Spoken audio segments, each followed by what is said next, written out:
going to go through the procedure for connecting the Kepler camera and starting dark. So I'm just have opened the dome, starting Skyflats, sorry.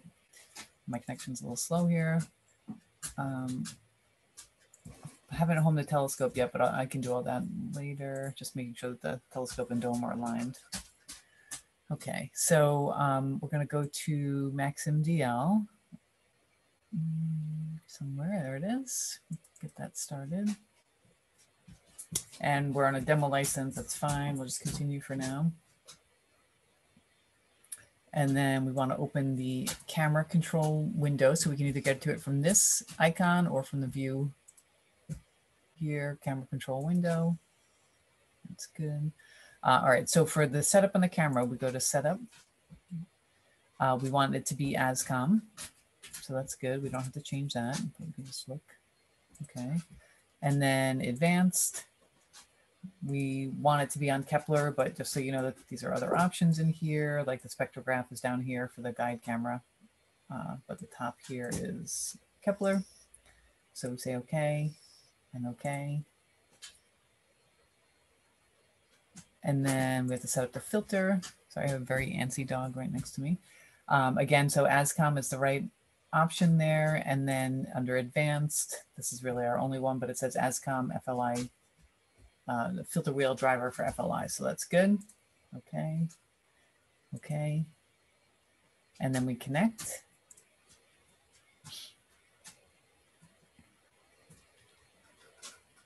Okay, and we see this FLI cam server pop up, so that's a good sign. And we see this green connect, that it's linked, so that's always good. And then this gain window comes up too, so we can just ignore that for now.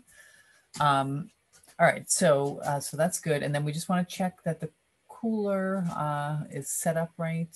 So it's set to -10, that's good. And then we turn the coolers on. Okay, and we should also get in the habit of connecting to the telescope, even though we don't really need it for Skyflats. You do want this on for sure when you're doing any science observations. So you say connect here, and then we can close that up. Okay, and then I think we're going to do some exoplanet observations today. So it's probably still a little bit bright out for trying that, but we could just take a test image here through the R filter. I think we'll mostly just be doing R, but I'll take flats in G and R. So we'll do a single test and start.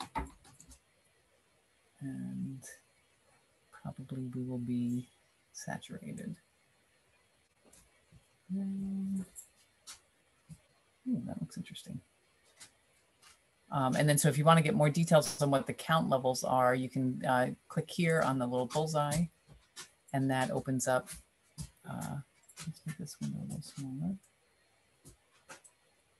Move that over. And now when I move my cursor around on the image, I get values here. So it's saying actually it's not that. Oh, you know what we're probably seeing is the shutter. We may have just exposed too quickly. Okay, so it's not totally saturated. So I'm going to try 1 second and see what happens.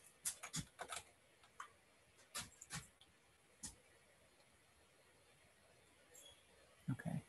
Yeah, so that's good actually. So it's saying it's 36,000 counts, so that's pretty good. So I want to go quick to my autosave. I want to call this Skyflat. We should always call our Skyflats, give them a prefix, Skyflat. We want the object type to be flat. That's very important for the data reduction pipeline. We'll get rid of these other things. I'm going to do filter in G, and all right, we'll do suffix is just the filter name, G. We did a 1 second exposure, which seemed to work pretty well. And I'll do repeating of 5. And we don't, yeah, we do want a delay actually between, because we want to move the telescope a little bit. So now I'm worried that the counts might be too low. So let's try, so let's apply this and say okay. And I'm just going to take another test exposure and see if I can get away with 2 seconds. Start that. And we're at like 50,000, but you know, by the time we get through that, I bet that might be okay. So we'll go back to autosave. We'll make the exposure time 2. Okay. All right, and then I'm going to move this camera out of the way for now, right? We're still lined up good. That looks good. And I can actually just maybe bump that altitude up a little bit so that the sky looks less bright. So I can go to, 70 here or something like that. Okay. And then in the mount option here, I'm going to increment by RA and DEC. And I'm just going to increment by like 10 arc seconds between every exposure. So, so that if we have stars that are starting to appear in the dark image, that we won't see them in the flat field image. Okay, so let's see what happens. They might end up being a little bit high in counts, but I think we should go for it. So we'll go ahead and start.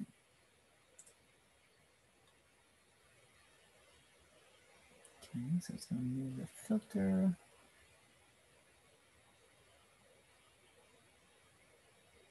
Okay, so it's exposing 1, 2. It's downloading, and I'm going to give that 1 click. And it's still pausing as the mount settles, and it's going to expose again, 1, 2. And I give it 1 click. And let it settle again, and then exposing. 2. Move it over. Oh yeah, my counts are too high.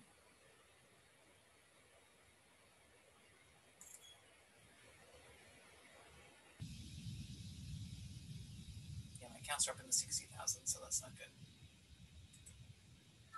Okay, so we can wait a little bit and try that again if I want to stick with the 2-second exposure time, because that's just too high. And we can also try, the R band counts might be a little bit lower.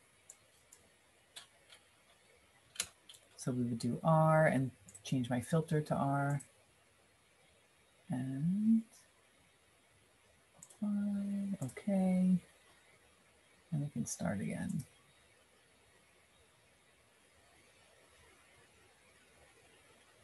Downloading, so I'm going to move the telescope. Oh yeah, those are 26.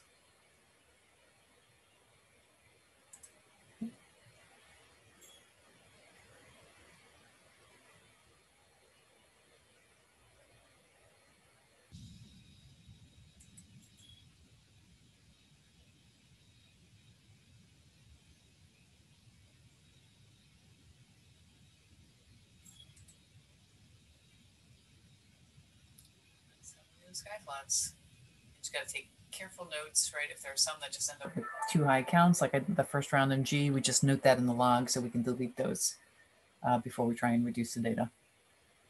And that's it.